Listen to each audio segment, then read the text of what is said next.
હાલો મિત્રો, આજે અમે છે ને નરસિંગાનો ખીમો બનાવવાના છે. અમારે પૂનાભાઈ છે. આ અમારે પૂનાભાઈ જરાક મોઢું દેખાડજો મિત્રોને. ટોપી બોપી કાઢી નાખો ને મોઢું દેખાડો હેરખું.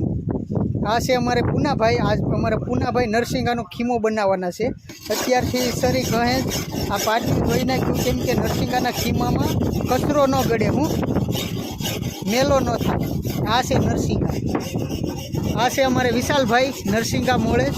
આ છે અમારે વજુભાઈ અને આ અમારે મોહનભાઈ છે. ઊંધી જરાક ડોકી છે એટલે ઊંધી કરો તો ભાઈ ડોકી એટલે તમારું મોઢું દેખાય છે.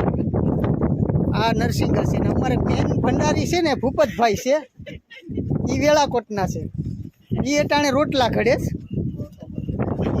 આ અમારે ભૂપતભાઈ બરાબર. આ રોટલા ઘડે. રોટલા થઈ ગયા હજી લગભગ 4-5 થયા. એક હાથમાં રોટલો છે અને ભૂપતભાઈને પવન ન લાગે ને એટલે આડા કાગળું બાંધી દીધા છું. એટલે આ લીલી ડુંગળી છે. અમે લીલી ડુંગળી નાખવાના છે. લીલી ડુંગળી નાખીને પછી ખીમો બનાવવાના છે. અને આ છે ટમેટું અને આ છે આંબા હળદર છે. આંબા હળદર અમે છે ને સલાડમાં ખાવું ખીમા રે. હવે સ્ટાર્ટ કર્યું છે અમારે પૂનાભાઈ બરાબર. ખીમાનું ખીમો જો આ રીતનો બને, આ રીતનું કસરી નાખવાનો, હાવ આખું કસરી અને પછી એનો ખીમો બનાવવાનો.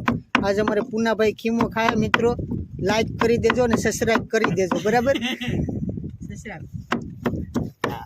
રાખીને બનાવ્યો તો હું ન મારા